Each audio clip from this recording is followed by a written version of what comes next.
السلام علیکم ساتھیو، میں فیضان رضا افار نالج نیٹ ورک میں آپ سبھی کا سواگت کرتے ہیں۔ ہم سبھی درخشاں دوم بہار بورڈ کی جو اردو کی کتاب ہے اس کا چیپٹر نمبر 1 یعنی سبق نمبر 1 حمد خدائے عز و جل پڑھ چکے ہیں۔ آج ہم سبق نمبر 2 مختصر افسانہ کے بارے میں ذکر کریں گے۔ ایسے تو میں CBSE بورڈ کے ذریعے جو نوائے اردو کی جو کتابیں میں پڑھا رہا ہوں اس میں مختصر افسانے کی میں نے تعریف کر دی ہے، لیکن پھر بھی میں یہ چاہتا ہوں کہ آج بھی میں مختصر افسانے کی کچھ تعریفیں پیش کروں۔ تو چلیے اسٹارٹ کرتے ہیں اپنا سبق مختصر افسانہ۔ کہہ رہے ہیں مختصر افسانہ۔ اب افسانہ کسے کہتے ہیں، افسانہ کی اس میں تعریفیں ہوں گی۔ بس آپ سبھی سے بس اپیل ہے کہ آپ بغور سنیں اور سمجھنے کی کوشش کریں۔ کہہ رہے ہیں مختصر افسانہ اردو نثر کی تخلیقی ادب میں سب سے کم عمر اور نوخیز صنف ہے، لیکن اس صنف نے اپنی کم عمری اور نوخیزی کے باوجود ایسی فنی پختگی اور مقبولیت حاصل کر لی جس سے سرسری طور پر گزر جانا کسی کے لیے بھی اب ممکن نہیں۔ یعنی مختصر افسانہ ایک ایسی صنف ہے جو کم عمر ہے اور نوخیز صنف ہے، یعنی یہ ایسی صنف ہے جو اپنی کم عمر میں بہت جلد لوگوں کے سامنے مقبول ہوئی، اور کوئی صنف کو مقبول ہونے میں یعنی لوگوں کے بیچ پاپولر ہونے میں بہت ٹائم لگا، لیکن افسانہ یعنی کہانی ایک ایسی چیز ہے جو ہر کسی کو پسند ہوا کرتی ہے، اس لیے بہت جلدی یہ مشہور ہو گئی، مقبول ہو گئی۔ اور وہ آپ بخوبی جانتے ہیں کہ کہانی اگر میں سنانا شروع کروں تو ہر کسی کو پسند آئے، لیکن غزل ہو گیا، اشعار ہو گئے، بہت ایسی چیزیں ہیں جو ہر کسی کو پسند نہیں ہوتا ہے۔ کسی کو گانا پسند نہیں ہوتا ہے تو کسی کو غزل نہیں پسند ہوتا ہے، لیکن کہانی ایک ایسی چیز ہے جو ہر کوئی اسے سننا پسند کرتا ہے۔ اسی لیے کہا گیا ہے کہ دوسری اور صنف کو اتنی آسانی کے ساتھ یعنی گزر جانا بہت مشکل ہے۔ کہہ رہے ہیں یہ صنف قدم قدم پر فکر و فن کا ایسا جلال و جمال پیش کرتی ہے جس سے ذہن کو نور اور دل کو سرور حاصل ہوتا ہے۔ اب یہ افسانہ کی جو اہم خاصیت ہے اس کو بیان کر رہے ہیں کہ یہ وہ صنف ہے جو قدم قدم پر کیا کرتی ہے، فکر و فن کا ایسا جلال و جمال پیش کرتی ہے جس سے ذہن کو نور اور دل کو سرور حاصل ہوتا ہے، ذہن کو تازگی اور دل کو بالکل ہی خوشی محسوس ہوتی ہے۔ کہہ رہے ہیں اس کے آئینے میں ہمیں جہاں اپنے ملک، قوم اور سماج کی تصویر نظر آتی ہے، وہیں ہماری زندگی میں پیش آنے والی دشواریوں یا غم و الم اور مسرت و شادمانی کی جھلکیاں بھی دکھائی دیتی ہے۔ اب دیکھیے ایک جگہ یہاں پر مسرت و شادمانی ورڈ آیا ہے، دیکھیے قواعد بھی پڑھتے چلے، مسرت کا مطلب بھی خوشی اور شادمانی کا مطلب بھی خوشی۔ تو جہاں جہاں الفاظ الگ ہوں لیکن معنی ایک ہوں، ایسے الفاظ کو مترادف الفاظ کہتے ہیں۔ کیا کہتے ہیں؟ مترادف بولتے ہیں، یعنی ایک جیسے معنی رکھنے والے کو مترادف کہتے ہیں، یاد رکھیں گے۔ چلیے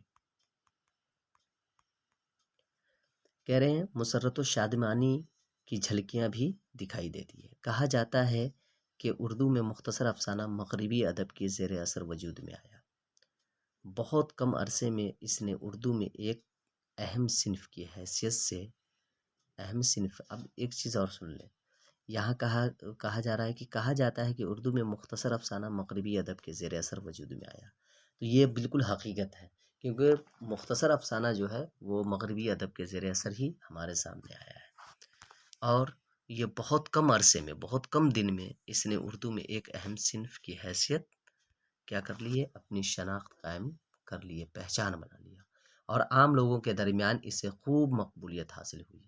ٹھیک، آگے کہہ رہے ہیں کہ افسانے کی متعدد تعریفیں کی گئی ہیں، ایک ممتاز مغربی ادب کا کہنا ہے کہ افسانہ ایسی نثری کہانی ہے جو ایک ہی نشست میں پڑھی جا سکے۔ کسی نے یہ بھی کہا ہے کہ افسانے میں بنیادی شے وحدت تاثر ہے، بنیادی چیزیں پائی جا رہی ہیں۔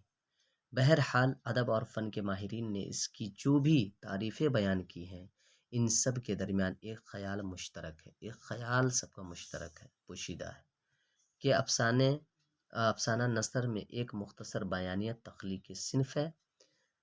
افسانے میں کسی ایک کردار یا کرداروں کے ایک مخصوص گروہ کے نقوش یا ذہنی کشمکش کو نمایاں کیا جاتا ہے۔ ٹھیک، افسانے میں واقعات کی تفصیل، کرداروں کی گفتگو اور منظر و ماحول کی پیشکش بہت نپی تلی اور متوازن ہوتی ہے، بہت نپی تلی ہوتی ہے۔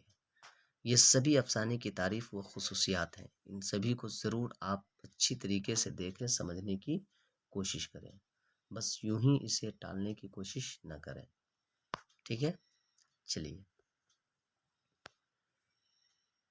اب آگے کہہ رہے ہیں کہ اردو میں مختصر افسانے کا آغاز 20ویں صدی کی ابتدا میں ہوا۔ اب یہ امپورٹنٹ بات ہے، آپ سے یہ کوشچن کیا جا سکتا ہے کہ اردو میں مختصر افسانے کا آغاز کب ہوا، تو آپ کیا کہیں گے؟ 20ویں صدی کے ابتدا میں ہوا۔ ٹھیک ہے، اور اس صنف نے تقریباً اپنے 100 سالہ سفر میں کئی نشیب و فراز دیکھے ہیں۔ متفقہ رائے کے مطابق اردو کا پہلا مختصر افسانہ نصیر اور خدیجہ کو تسلیم کیا جاتا ہے۔ یہ بھی امپورٹنٹ باتیں ہیں کہ آپ سے اگر کوشچن کیا جائے کہ مختصر افسانہ، پہلا مختصر افسانہ کون سا ہے، تو آپ کیا کہیں گے؟ نصیر اور خدیجہ، یاد رکھیں گے کیا جو 1903 عیسوی میں شائع ہوا۔ کب شائع ہوا؟ 1903 عیسوی۔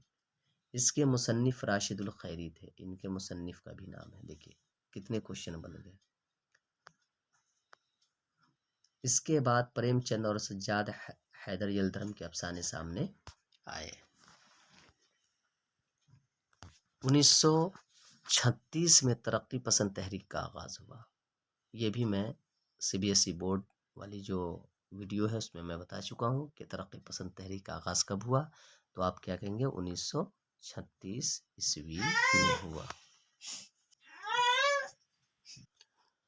تو مختصر افسانے کا آغاز 1936 عیسوی میں ہوا۔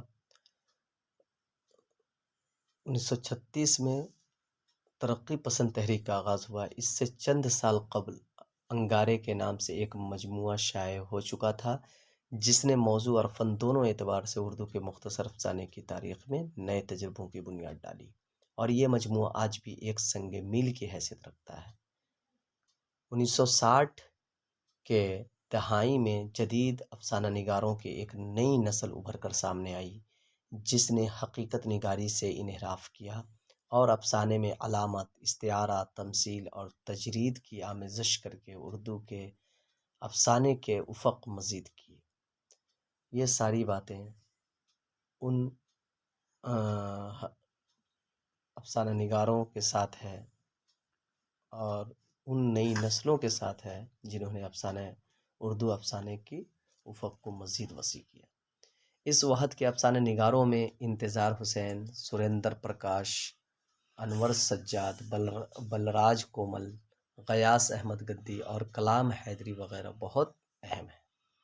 اردو افسانے کی تاریخ میں منشی پریم چند، اب اس کو انڈر لائن کیا جائے، یہ سارے جو افسانے نگار ہیں ان کو آپ ضرور یاد رکھیں، کیونکہ کبھی کبھی یہ بھی پوچھ لیا جاتا ہے کہ چند اہم افسانہ نگاروں کے نام بتائیں، تو آپ یہ بتائیں گے کہ اردو افسانے کی تاریخ میں منشی پریم چند، سجاد حیدر یلدھرم، سعادت حسن منٹو، راجندر سنگھ بیدی، عصمت چغتائی، خواجہ احمد عباس، سہیل عظیم آبادی، اختر اورینوی، رام لال، شکیلہ اختر اور جوگندر پال کی خدمات کو ہم کبھی فراموش نہیں کر سکتے۔ تو ساتھیوں، یہ تو رہا افسانہ کی تعریفیں۔ اب ہم آگے دیکھتے ہیں کہ آگے جو راجندر سنگھ بیدی یا اور بھی جو سہیل عظیم آبادی، راجندر سنگھ بیدی CBSE بورڈ میں ان کا پہلا چیپٹر ہے، لیکن یہ بہار بورڈ میں پہلا تو شبنم کمالی کا ہے، یہ دوسرا سہیل عظیم آبادی۔ تو سہیل عظیم آبادی کی حالات زندگی کو انشاءاللہ اگلے ویڈیو میں ہم پڑھیں گے۔ جب تک کے لیے اجازت دیجیے، خدا حافظ، فی امان اللہ۔